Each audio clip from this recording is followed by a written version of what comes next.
नमस्कार, स्वागत है आपका डीबी लाइव ग्लोबल में। मैं हूं समीर आत्मज मिश्र।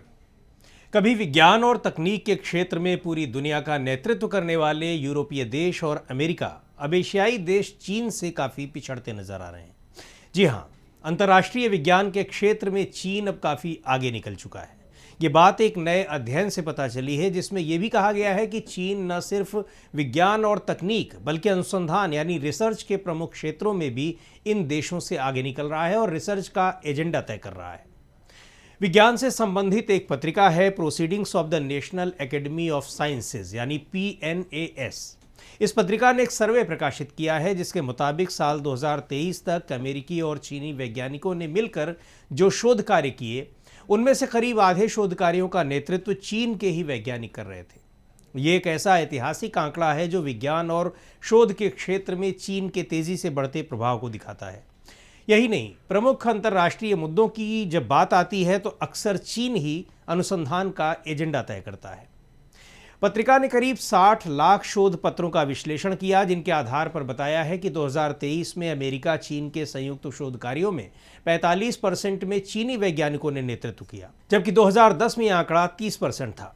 यह भी संभावना जताई गई है कि यदि यही रुझान आगे भी जारी रहता है तो 2027-28 तक आर्टिफिशियल इंटेलिजेंस, सेमीकंडक्टर से जुड़े रिसर्च और मटेरियल साइंस जैसे रणनीतिक क्षेत्रों में प्रमुख भूमिकाओं में चीन अमेरिका की बराबरी कर लेगा। हालांकि दुनिया के सबसे प्रतिष्ठित नोबेल पुरस्कार के मामले में अभी भी अमेरिका और यूरोपीय देशों का ही दबदबा है, लेकिन पत्रिका के इस शोध के आंकड़े बताते हैं कि वास्तविक वैज्ञानिक शक्ति को दिखाने के लिए अब सिर्फ नोबेल पुरस्कारों जैसे पुराने मापदंड ही या फिर सिर्फ शोध प्रकाशनों की संख्या जैसे पारंपरिक संकेतक काफ़ी नहीं है।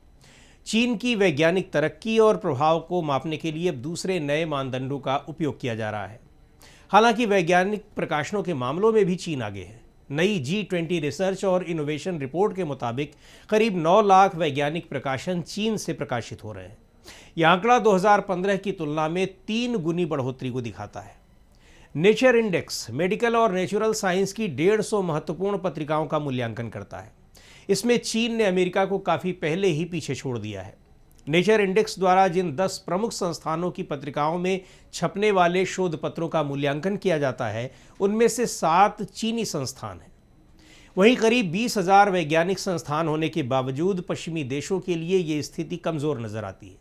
यही नहीं, अमेरिका की हार्वर्ड यूनिवर्सिटी अभी भी नेचर रैंकिंग में पहले स्थान पर है, लेकिन दूसरे से लेकर 9वें स्थान तक सिर्फ चीनी विश्वविद्यालय ही काबिज हैं।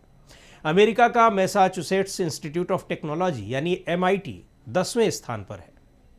दरअसल इन सब के पीछे चीन की दीर्घकालीन रणनीति है। चीन ने विज्ञान के क्षेत्र में बड़े पैमाने पर निवेश किया है।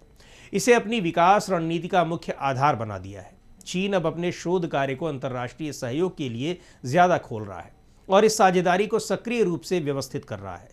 चीनी छात्रों और वैज्ञानिकों को दुनिया भर में काम करने के लिए प्रोत्साहित किया जाता है। इसी रणनीति के दम पर वैश्विक सहयोग का एक मजबूत नेटवर्क तैयार हुआ है।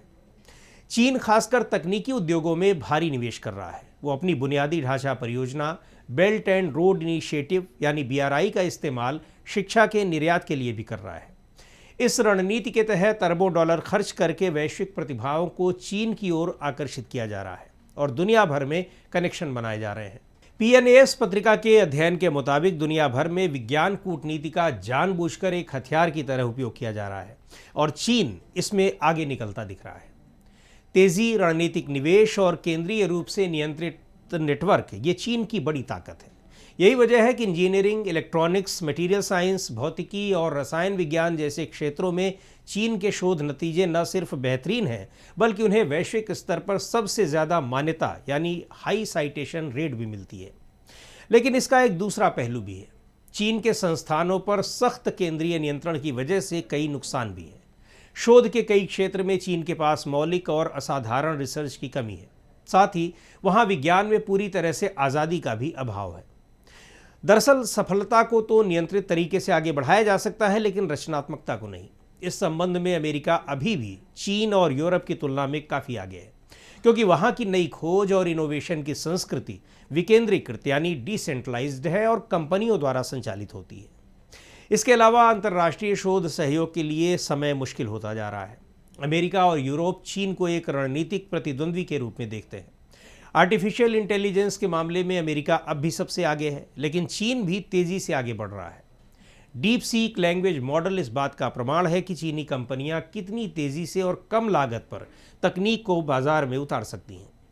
हालांकि इस क्षेत्र में भी हार्वर्ड अभी इनोवेशन का नेतृत्व कर रहा है, लेकिन चीन के शैक्षणिक संस्थान तेज रफ्तार से उसके करीब पहुंच रहे हैं। आज स्थिति यह है कि आर्टिफिशियल इंटेलिजेंस यानी एआई के पेटेंट आवेदनों में मुख्य भूमिका चीन निभा रहा है। अमेरिका अभी भी अच्छी गति बनाए हुए है, लेकिन जब वैश्विक स्तर पर तुलना की जाती है तो यूरोप के सर्वश्रेष्ठ शैक्षणिक संस्थान भी चीन के मुकाबले काफ़ी पीछे छूट जाते हैं। चीन का उदय ऐसे समय में हुआ है जब अमेरिका और यूरोप कमज़ोर पड़ रहे हैं। अमेरिका का शोध क्षेत्र राजनीतिक अस्थिरता, बजट में कटौती और सर्वश्रेष्ठ प्रतिभाओं के देश छोड़कर जाने के कारण संकट का सामना कर रहा है। अमेरिकी राष्ट्रपति डोनाल्ड ट्रंप की ओर से खर्च में कटौती के उपायों और दोनों महाशक्तियों के बीच खुले तौर पर बढ़ते मतभेद का सीधा असर देखने को मिला है। इससे संयुक्त शोध परियोजनाओं में ज़बरदस्त कमी आई है। शीर्ष वैज्ञानिक प्रतिभाएं अब अमेरिका से चीन की ओर रुख कर रही हैं। चूंकि अमेरिका में अब सर्वश्रेष्ठ प्रतिभाओं को उचित जगह नहीं मिल रही है, इसलिए यूरोप इस अवसर का लाभ उठा सकता है। वो अमेरिका और दुनिया के अन्य हिस्सों से आने वाली इन प्रतिभाओं को आकर्षित कर सकता है। लेकिन यूरोप के सामने सबसे बड़ी चुनौती ये है कि विज्ञान से जुड़े कई क्षेत्रों में उसके पास बहुत ज़्यादा बैकलॉग है, यानी बहुत सारे काम अधूरे पड़े हैं।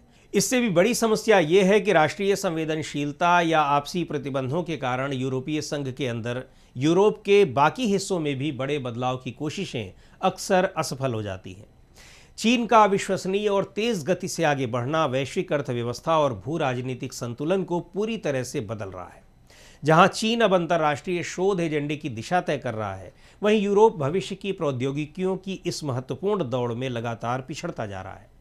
यूरोपीय शोध क्षेत्र ERA की निगरानी रिपोर्ट ये स्पष्ट करती है कि यूरोप के पास एक वैज्ञानिक महाशक्ति बनने की पूरी क्षमता है।